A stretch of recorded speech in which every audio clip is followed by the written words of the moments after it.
Fellow Kenyans, let me tell you why we have a crisis in leadership in Kenya like never before. We have a crisis in leadership because we have a president who is in power but busy looking for power. He is moving from every region in Kisumu, in Kwale, in Mombasa, in Mount Kenya, asking people whether it is two-term or one-term. He is looking for clarity whether it is two-term or one-term in 2027. Wakisema one term tunawaambia nini? Tunawaambia nini? Tunawaambia nini? Ati Kisumu mnawaambiaje? Instead of focusing on what do the citizens need so that they can get second term or two-term. The citizens are very clear. They want healthcare to be fixed. They want education to be fixed. They want national security.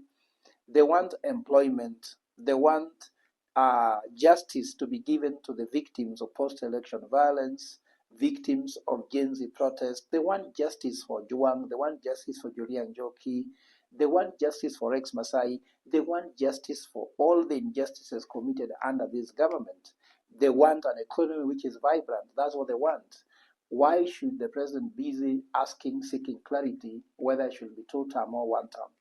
While ODM, which is their coalition partners, are also seeking clarity everywhere.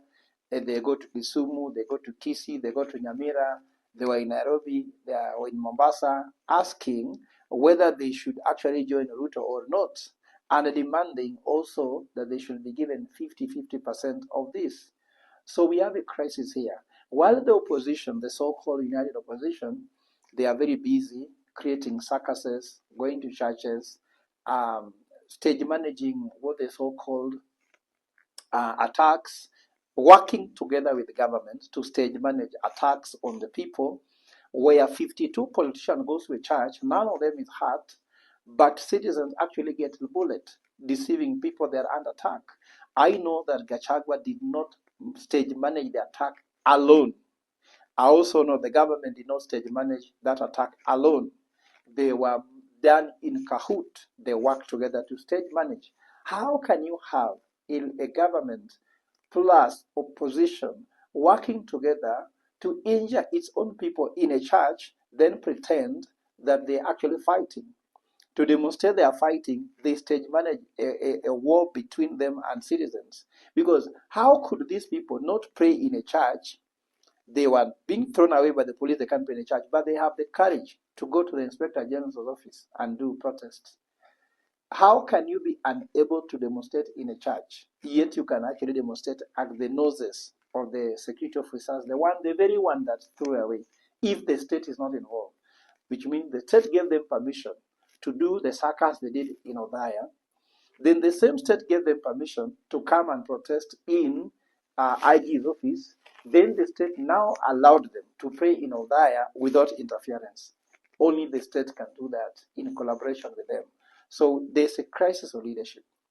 The crisis of leadership is that the president is seeking second term when he has a first term. There's something we call buy one and get one for free. Since William Ruto fought very hard and bought his first term, second term should be given for free after treating the first term very well. Even if you're a child when you're suckling milk, when your mother gives you the left breast and you suckle it properly, the mother will offer you the second breast. But here is whereby the first breast imeshinda president kusuckle. Sasa anataka second breast and he has done nothing with the first breast. He won't get it. That's why God gave these things in pairs. First term, second term. Don't use the church to manipulate people's narratives. And to ODM people, we are having crisis of leadership because there's a lack of vision. Joining William Ruto to ask for half of the government is not vision. In fact, my fellow Luos, I want to tell you, if we want to develop, let us go back and ask, what is the vision for the Luo community? The Luo community vision that came from Misri, that's why Raila talks about Canaan. The Luo, in the name of our elder, called Olo. Olo means we are going to get Lowo. Lowo means land. We are to get land in plenty. Second thing in Olo is lodge, which means we are going to get leadership. The third thing is prosperity for us and for our children and our children's children. Those are the promises upon which our vision should be made, not to get half of the government. Because when these guys talk about let us get half of the government means it is them who are going to get half of the government. But it should not be about the political leaders, it should be about the people. The people need education, the people need healthcare, the people need employment, the people need to have low cost of living, not high cost of living. Even if you give those guys three-quarters of the government, yet their people is poor. Let these real leaders tell you how poor their areas are.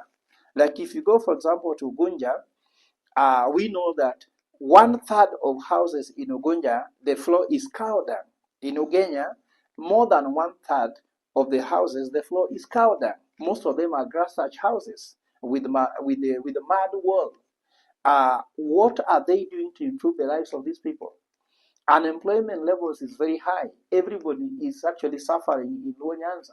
If you go to Kenyatta grounds, GT Kapukutiyu, there are so many people who are 40 years, 50 years, they have never worked, yet they are reaching the age of retirement. Does that not worry them? Getting half of the government does not help.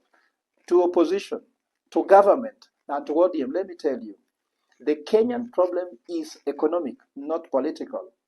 And the Kenyan problem do not have to wait until you get half of the government for the sake of ODM people. The Kenyan problem do not wait until Ruto gets his second term. He can solve them now.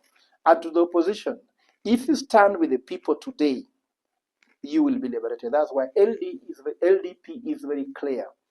We are standing with Kenyans now as they suffer. We go to court on behalf of you when Safaricom is to be sold. We are commanding the government to ensure they have capitation in school, to ensure SHA is working, and to ensure the security of this country is taken seriously. And we are putting government to task, create jobs for these young people, because the people who are missing opportunities for young people are missing now. Let us ensure grade 10 is working. We cannot be playing games by saying we are doing this, yet grade 10 children's life is at bondage. With those ones, let me tell you what. If William Ruto do not fix the Kenyan problem now, we may remain what we said. Ruto must go. Must go, must go. Once you are called must go, you must go. And you have to go, and you are gone. In Jesus' name, you must go, because that's what God has seen the cry of his people. And the cry of the people has been answered in God's prayer. The Ruto must go. God bless you, and God bless Kenya.